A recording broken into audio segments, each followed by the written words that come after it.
War of the Worlds, The Resurrection. A novel by J.M. Dillard. Chapter 25. At 9 o'clock that same morning, Harrison watched through his office window as Kensington led Spirit with Debbie aback for a slow walk around the corral. After checking out the new yet familiar office yesterday, Harrison had come to the conclusion that there was very little for him to do until A. the aliens broke their radio silence, or B. Norton somehow managed to break the code. Harrison sighed and walked back to his desk to shuffle through the Forrester project files. He'd read every scrap of paper in them at least 1,000 times, but he picked up the folder succinctly labeled 3 and slumped down at his desk to go through it again. A whirring sound in the hall caused him to glance up. Norton sat in the doorway, looking uncharacteristically vexed, his brown forehead puckered. "I take it you haven't come to tell me you've cracked the code." Norton shook his head glumly. "Doc, I'm getting nowhere fast. Forward 7, Gertrude." The chair rolled forward and parked a short distance in front of Harrison's desk. "I thought you said if you could just spend enough time on the Cray," Norton interrupted him. "Without more information, all the supercomputers in the world can't decipher those alien radio signals." He folded his strong arms in a gesture of finality, as if to say, "That's all I can do about it. Now what?" They stared at each other unhappily for a moment. "Then," Harrison said at last, "we'll simply have to reconceptualize our approach." "Hey," Norton scoffed, "you're talking to the king of reconceptualization himself." His tone softened. "What I need, good buddy, is a clue. The archaeologists had the Rosetta Stone before they could figure out how to read hieroglyphics. We've got diddly squat." Harrison closed the folder in his hands, put it on top of the other aged files, and reached across the desk to proffer them to Norton. "We've got Clayton's old research. We even have photocopies of alien maps found in the wreckage of ships. Maybe your Rosetta Stone is in here." Norton's expression wasn't particularly hopeful, but he looked at the files. "I guess it's worth a try. Home, Gertrude." The chair did a 180-degree turn and headed out. The vaguest outline of an idea began to form in Harrison's brain. He stood up suddenly. "Norton! Hold up, Gertie. 180. Norton turned to face him again. Harrison felt a dawning excitement. "Does the number 3 mean anything to you?" Norton shrugged. "Should it?" "It meant something to the aliens. Think about it. Their ships flew in groups of 3. Their optic devices were divided into 3 units. They attacked all their targets in 3 directions. Even those weapons they made, the bolas, had 3 weighted ends. 3, Norton." His voice rose with enthusiasm. "Think number 3. Just a hunch, but the answer's there. I know it is." "Number 3, huh?" Norton stroked his chin, then said a little more cheerfully, "Hey, I'll think of it. A hunch is the best thing we've got right now. What have we got to lose?" Just a world, Harrison thought, but he didn't let himself say it.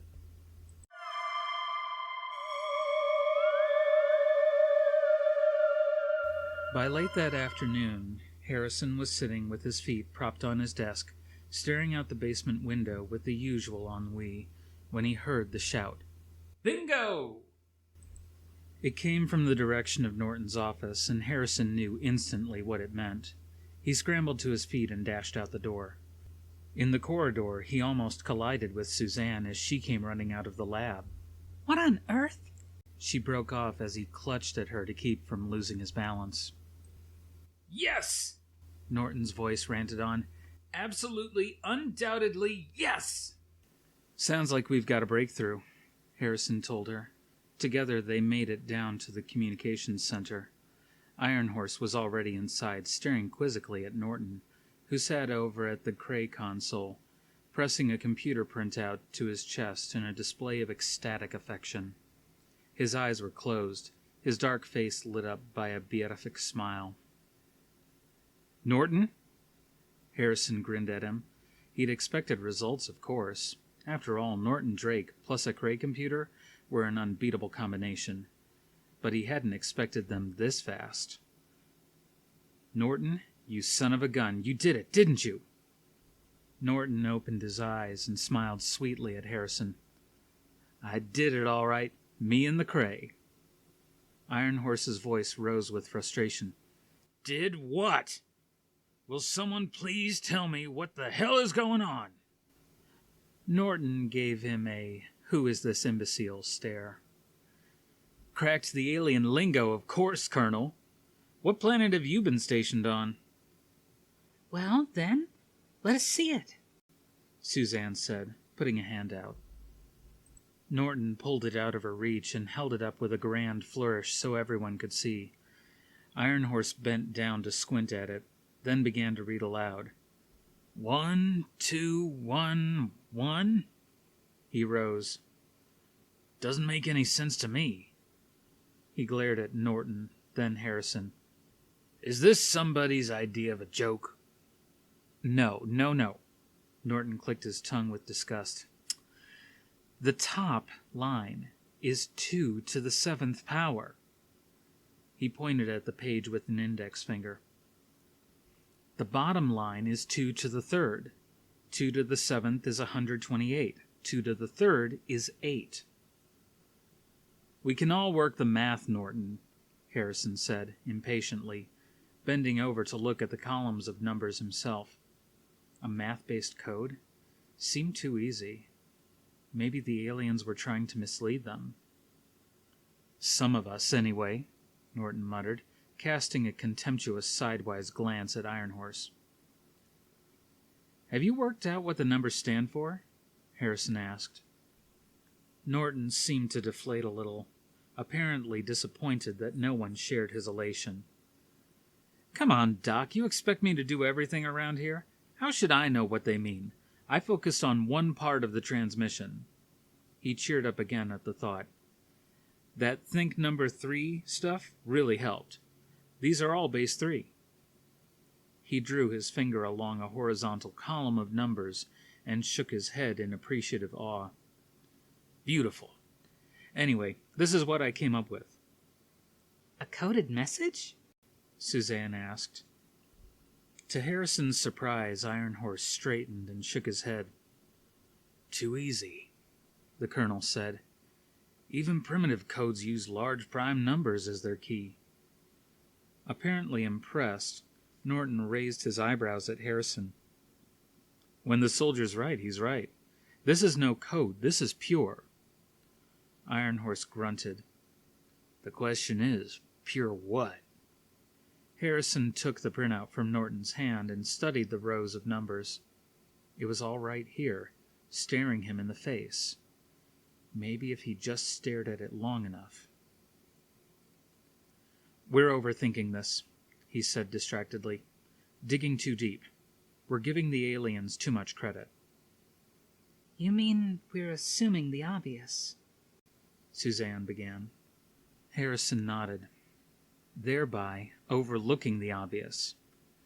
He began to pace, staring down at the paper in his hand, making his way around Norton's desk, swamped with mounds of printouts and old file papers, past the counters of transmission equipment to the doorway and back. Somehow the pacing freed his mind to wander, and he tried to lead it gently along the most obvious paths. "I'm missing something," Iron Horse said in a low voice. He heard Suzanne chuckle softly. "What it all means is that you'll get to go on one of Harrison's famous, or should I say infamous, field trips." Harrison registered the exchange without letting it break his concentration. The information was all there if he could just see it. It was all there. He stopped pacing and looked up at Norton. Have you loaded all of Clayton's material into the Cray? Norton nodded. Now that his excitement had faded, his voice sounded tired. Damn straight. Spent all morning and afternoon doing it. Tedious work. I bet my eyes look like little pinwheels. He scrunched them shut and rubbed them. So that's why you missed breakfast again. Norton's eyebrows rushed together. Tell me, Colonel, does General Wilson make you take attendance at every meal? I bet you've got a little roll book with all our names in it. Harrison refused to be distracted. Norton, how long to run a basic substitution program? Those numbers against the material in the alien documents. Ah, Norton's eyes gleamed as he understood what Harrison was getting at. Now you're talking, Doc. He gave the Cray an affectionate pat. With my friend here, maybe 20 seconds. Well, then do it, Harrison told him. They gathered around the Cray as Norton cracked his knuckles, then poised over the keyboard and wiggled his fingers like a concert pianist preparing to play. Enough showmanship, Iron Horse groaned. Norton's fingers flew over the keyboard, typing in the names of files and programs faster than Harrison could follow. He drew in his breath and counted.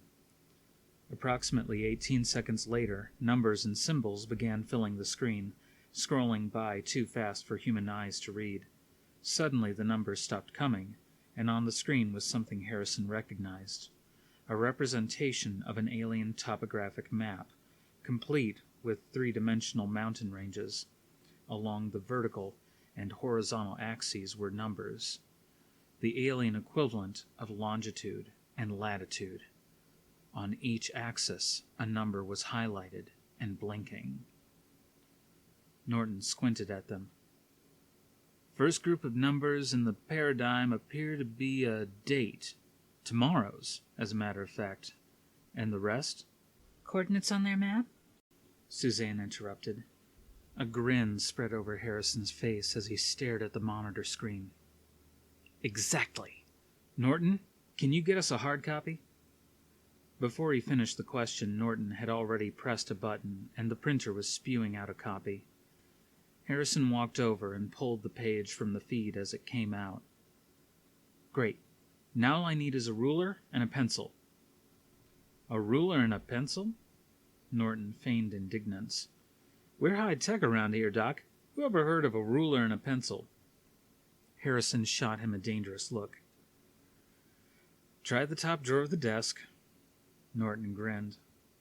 Harrison found them, balanced the printout precariously on top of a stack of folders, and found the intersecting point, which he circled. He held it up. Now, anybody got a map?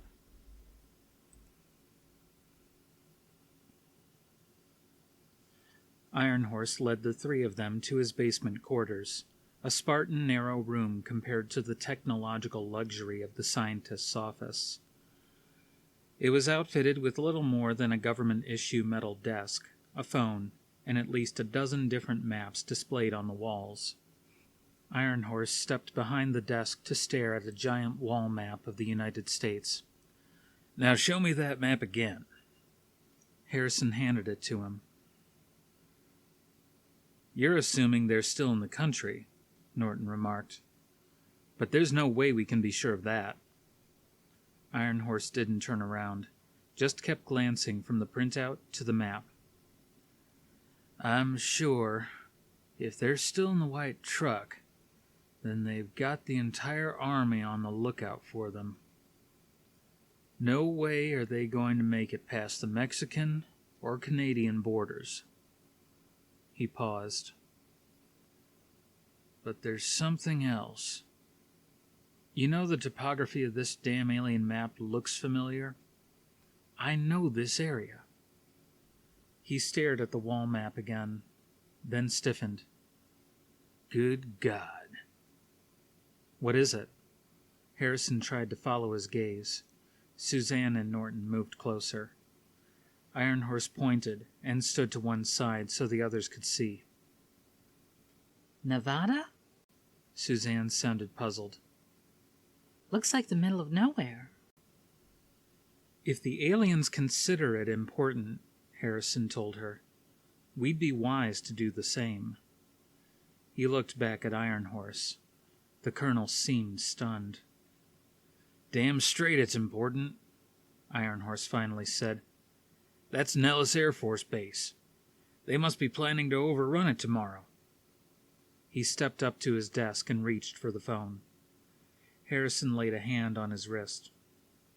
What are you doing?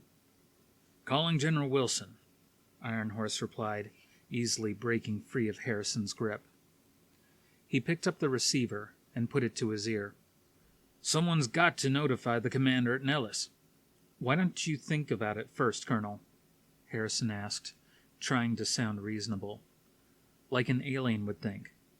It doesn't make sense for them to attack an Air Force base right now.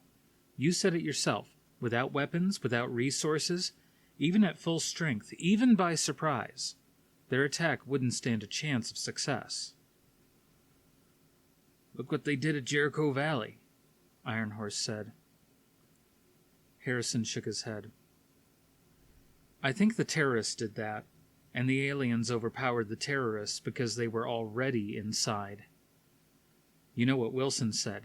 Secrecy is of the utmost concern. What'll you tell them at Nellis?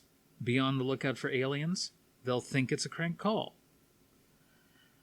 Iron Horse hesitated, then replaced the receiver reluctantly. Okay, I guess that makes sense. There's something here we aren't seeing, Norton said thoughtfully, staring at the spot Iron Horse had indicated on the wall map. And we aren't going to see it, Harrison added, until we learn to start looking at things the way the aliens do.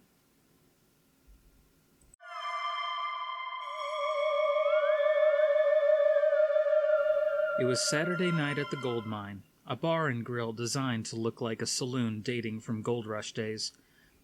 Both the exterior and interior walls were paneled with artificially weathered, unpainted wood, and the inside was adorned with sepia-tint photographs from the late 19th century, all of which worked to give the place that sterile, corporate chain air of authenticity.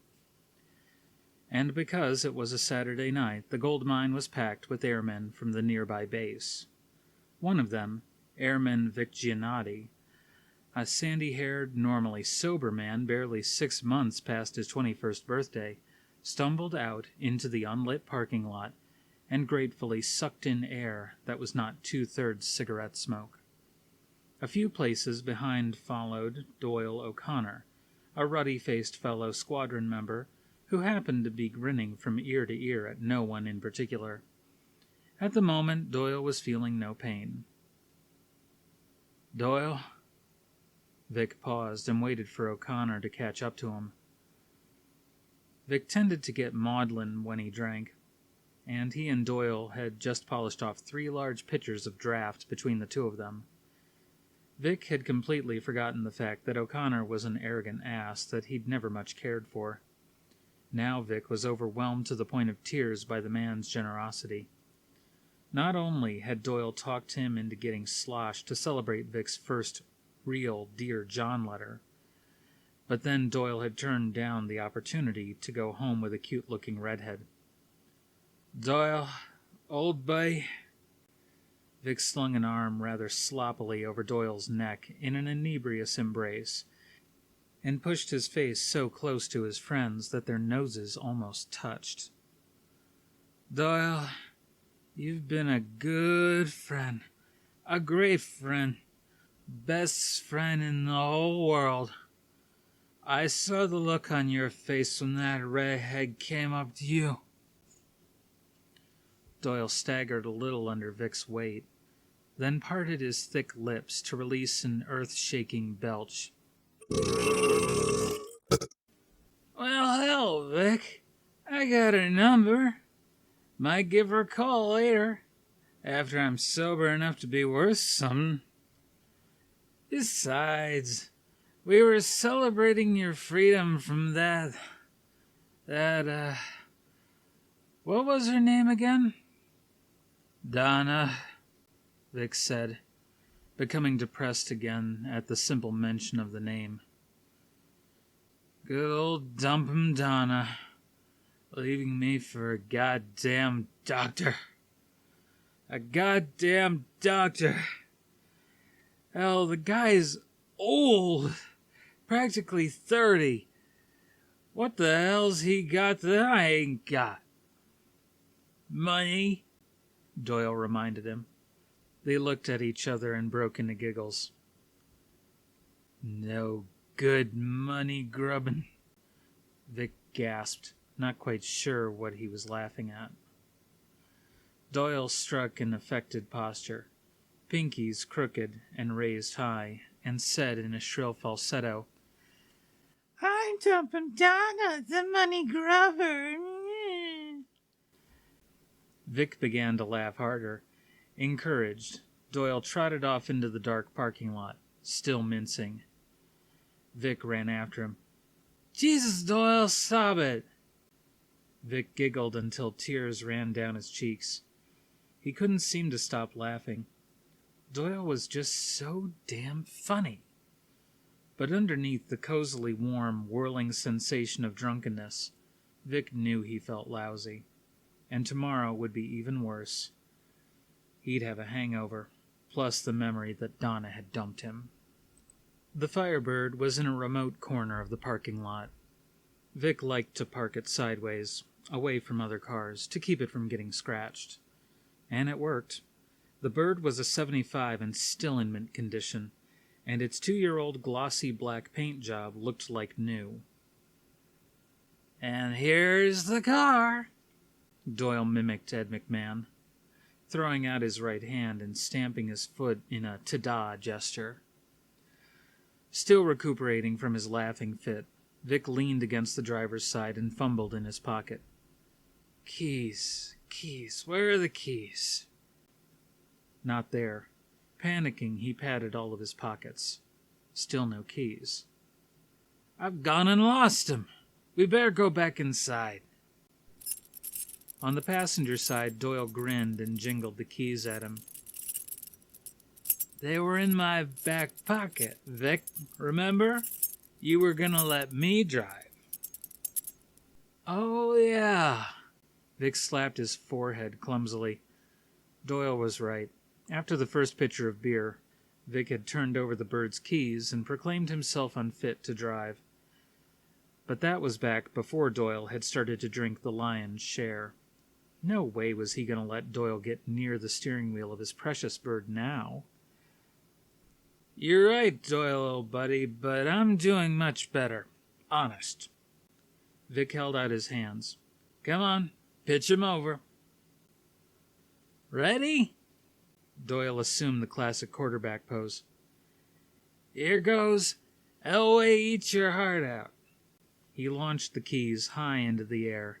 They sailed over Vic's head and landed several feet away on the asphalt.